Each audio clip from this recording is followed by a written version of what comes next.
ನಮಸ್ಕಾರ ರೈತ ಬಾಂಧವರೇ, ನೀವು ನೋಡ್ತಿರೋದು ಭಾರತ್ ಕೃಷಿ ಕನ್ನಡ. ಇಂದಿನ ವಿಶೇಷ ವರದಿ ಕರ್ನಾಟಕಕ್ಕೆ ಭಾರಿ ಮಳೆ ಎಂಟ್ರಿ. ಯಾವ ಜಿಲ್ಲೆಗೆ ಯಾವ ದಿನ ಮಳೆ, ಎಲ್ಲಿ ಯೆಲ್ಲೋ ಅಲರ್ಟ್, ಎಲ್ಲಿ ಗುಡುಗು ಮಿಂಚಿನ ಆತಂಕ, ರೈತರು ಯಾವ ಮುನ್ನೆಚ್ಚರಿಕೆ ತೆಗೆದುಕೊಳ್ಳಬೇಕು? ಸಂಪೂರ್ಣ ಮಾಹಿತಿ ಇಂದಿನ ವರದಿಯಲ್ಲಿ. ಕರ್ನಾಟಕದಲ್ಲಿ ಬಿಸಿಲಿನ ತಾಪಮಾನ ಹೆಚ್ಚಾಗಿದ್ದ ನಡುವೆಯೇ ಈಗ ರಾಜ್ಯದ ಬಹುತೇಕ ಜಿಲ್ಲೆಗಳಲ್ಲಿ ಮಳೆ ಚಟುವಟಿಕೆ ವೇಗ ಪಡೆದುಕೊಂಡಿದೆ. ಭಾರತೀಯ ಹವಾಮಾನ ಇಲಾಖೆ ಅಂದರೆ IMD ಈಗಾಗಲೇ ರಾಜ್ಯದ ಹಲವು ಜಿಲ್ಲೆಗಳಿಗೆ ಮಳೆ ಮುನ್ಸೂಚನೆ ನೀಡಿದೆ. ವಿಶೇಷವಾಗಿ ಉತ್ತರ ಕರ್ನಾಟಕ, ಕರಾವಳಿ ಮತ್ತು ಮಲೆನಾಡು ಭಾಗಗಳಲ್ಲಿ ಮುಂದಿನ 4 ದಿನಗಳ ಕಾಲ ಉತ್ತಮ ಮಳೆಯಾಗುವ ಸಾಧ್ಯತೆ ಇದೆ ಎಂದು ಇಲಾಖೆಯು ತಿಳಿಸಿದೆ. ಮೊದಲಿಗೆ ಉತ್ತರ ಕರ್ನಾಟಕ ಭಾಗದ ಮಾಹಿತಿ ನೋಡೋದಾದ್ರೆ ಬೀದರ್, ಕಲಬುರಗಿ, ಯಾದಗಿರಿ, ರಾಯಚೂರು, ವಿಜಯಪುರ, ಬಾಗಲಕೋಟೆ, ಕೊಪ್ಪಳ, ಗದಗ, ಹಾವೇರಿ ಹಾಗೂ ಧಾರವಾಡ ಜಿಲ್ಲೆಗಳಲ್ಲಿ ಮೇ 26ರಿಂದ ಮೇ 29ರವರೆಗೆ ಗುಡುಗು ಸಹಿತ ಸಾಧಾರಣದಿಂದ ಉತ್ತಮ ಮಳೆಯಾಗುವ ಸಾಧ್ಯತೆ ಇದೆ. ಕೆಲವೆಡೆ ಗಾಳಿಯ ವೇಗ ಗಂಟೆಗೆ 40ರಿಂದ 60 ಕಿಲೋಮೀಟರ್ ತನಕ ಹೆಚ್ಚಾಗಬಹುದು ಎಂದು IMD ಎಚ್ಚರಿಕೆ ನೀಡಿದೆ. ವಿಶೇಷವಾಗಿ ಕೊಪ್ಪಳ, ಗದಗ ಹಾಗೂ ಹಾವೇರಿ ಜಿಲ್ಲೆಗಳಲ್ಲಿ ಮಳೆಯ ಪ್ರಮಾಣ ಹೆಚ್ಚಾಗುವ ಸಾಧ್ಯತೆ ಇದೆ. ರೈತರು ಹೊಲದಲ್ಲಿ ಇಟ್ಟಿರುವ ಗೊಬ್ಬರ, ಬೀಜ ಮತ್ತು ಕೃಷಿ ಯಂತ್ರೋಪಕರಣಗಳನ್ನು ಸುರಕ್ಷಿತ ಸ್ಥಳಕ್ಕೆ ಸ್ಥಳಾಂತರಿಸುವುದು ಉತ್ತಮ. ಮಳೆ ಜೊತೆಗೆ ಮಿಂಚು ಮತ್ತು ಬಿರುಗಾಳಿ ಸಾಧ್ಯತೆ ಕೂಡ ಇದೆ ಎಂದು ಇಲಾಖೆಯು ತಿಳಿಸಿದೆ. ಇನ್ನೊಂದೆಡೆ ಕರಾವಳಿ ಕರ್ನಾಟಕದಲ್ಲೂ ಮಳೆ ಅಬ್ಬರ ಹೆಚ್ಚಾಗುವ ಸಾಧ್ಯತೆ ಇದೆ. ದಕ್ಷಿಣ ಕನ್ನಡ, ಉಡುಪಿ ಹಾಗೂ ಉತ್ತರ ಕನ್ನಡ ಜಿಲ್ಲೆಗಳಲ್ಲಿ ಮೇ 27ರಿಂದ ಭಾರಿ ಮಳೆಯಾಗುವ ಸಾಧ್ಯತೆ ಇದೆ.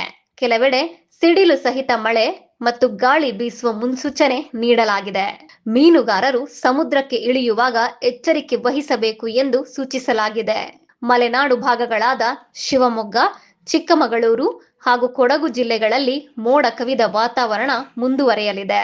ಮಧ್ಯಾಹ್ನದ ಬಳಿಕ ಮತ್ತು ಸಂಜೆ ವೇಳೆಗೆ ಮಳೆ ಹೆಚ್ಚಾಗುವ ಸಾಧ್ಯತೆ ಇದೆ. ಕೆಲವೆಡೆ ನಿರಂತರ ಮಳೆಯಾಗುವ ಸಾಧ್ಯತೆ ಇರುವುದರಿಂದ ತಗ್ಗು ಪ್ರದೇಶದ ಜನರು ಎಚ್ಚರಿಕೆಯಿಂದ ಇರಬೇಕು ಎಂದು ಇಲಾಖೆಯು ತಿಳಿಸಿದೆ.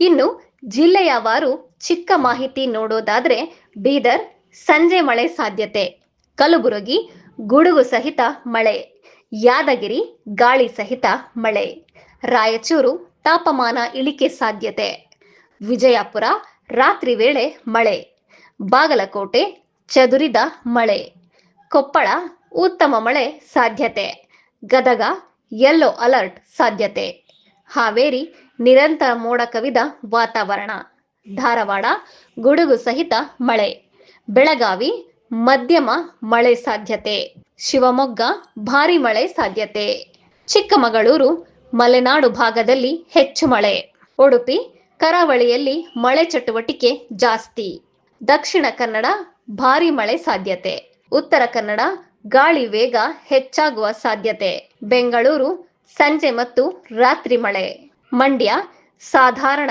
ಮಳೆ, ಮೈಸೂರು ಮೋಡ ಕವಿದ ವಾತಾವರಣ, ತುಮಕೂರು ಗುಡುಗು ಸಹಿತ ಮಳೆ ಸಾಧ್ಯತೆ.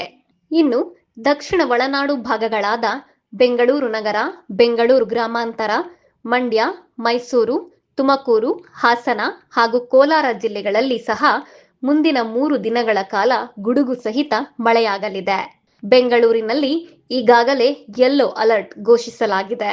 ಸಂಜೆ ಮತ್ತು ರಾತ್ರಿ ವೇಳೆಯಲ್ಲಿ ಹೆಚ್ಚು ಮಳೆಯಾಗುವ ಸಾಧ್ಯತೆ ಇದೆ. ರಾಜ್ಯದಲ್ಲಿ ಮುಂಗಾರು ಚಟುವಟಿಕೆ ಕೂಡ ನಿಧಾನವಾಗಿ ವೇಗ ಪಡೆಯುತ್ತಿದೆ. IMD ವರದಿ ಪ್ರಕಾರ ಕೇರಳಕ್ಕೆ ಮೇ 26ರ ವೇಳೆಗೆ ಮುಂಗಾರು ಪ್ರವೇಶಿಸುವ ಸಾಧ್ಯತೆ ಇದ್ದು, ಅದರ ಪರಿಣಾಮವಾಗಿ ಕರಾವಳಿ ಕರ್ನಾಟಕ ಭಾಗಕ್ಕೂ ಮೇ ಅಂತ್ಯದೊಳಗೆ ಉತ್ತಮ ಮಳೆಯಾಗುವ ಸಾಧ್ಯತೆ ಇದೆ. ಈ ಮಳೆಯ ಪರಿಣಾಮ ರೈತರಿಗೆ ಸಾಕಷ್ಟು ಅನುಕೂಲವಾಗಲಿದೆ ಎನ್ನಲಾಗುತ್ತಿದೆ. ಈಗಾಗಲೇ ಮಳೆ ಕೊರತೆಯಿಂದ ಕಂಗಾಲಾಗಿದ್ದ ಹಲವು ಜಿಲ್ಲೆಗಳಲ್ಲಿ ಭೂಮಿ ತಂಪಾಗಿದ್ದು ಬಿತ್ತನೆ ಚಟುವಟಿಕೆ ಆರಂಭಿಸಲು ರೈತರು ಸಿದ್ಧತೆ ನಡೆಸುತ್ತಿದ್ದಾರೆ. ವಿಶೇಷವಾಗಿ ಉತ್ತರ ಕರ್ನಾಟಕ ಭಾಗದಲ್ಲಿ ಮಳೆಯ ನಿರೀಕ್ಷೆ ಹೆಚ್ಚಾಗಿದೆ. ಆದರೆ ಮಳೆ ಜೊತೆಗೆ ಕೆಲವು ಮುನ್ನೆಚ್ಚರಿಕೆ ಕ್ರಮಗಳನ್ನು ಪಾಲಿಸುವುದು ಬಹಳ ಮುಖ್ಯ. ಗುಡುಗು ಮಿಂಚಿನ ಸಮಯದಲ್ಲಿ ಮರದ ಕೆಳಗೆ ನಿಲ್ಲಬಾರದು. ಹೊಲದಲ್ಲಿ ವಿದ್ಯುತ್ ಮೋಟಾರ್ ಅಥವಾ ಲೋಹದ ವಸ್ತುಗಳನ್ನು ಮುಟ್ಟಬಾರದು. ಗೊಬ್ಬರ ಚೀಲಗಳು ಮತ್ತು ಬೀಜಗಳನ್ನು ಮಳೆ ತಾಗದಂತೆ ಮುಚ್ಚಿಡಬೇಕು. ಪಶುಗಳನ್ನು ಸುರಕ್ಷಿತ ಸ್ಥಳದಲ್ಲಿ ಇರಿಸಬೇಕು.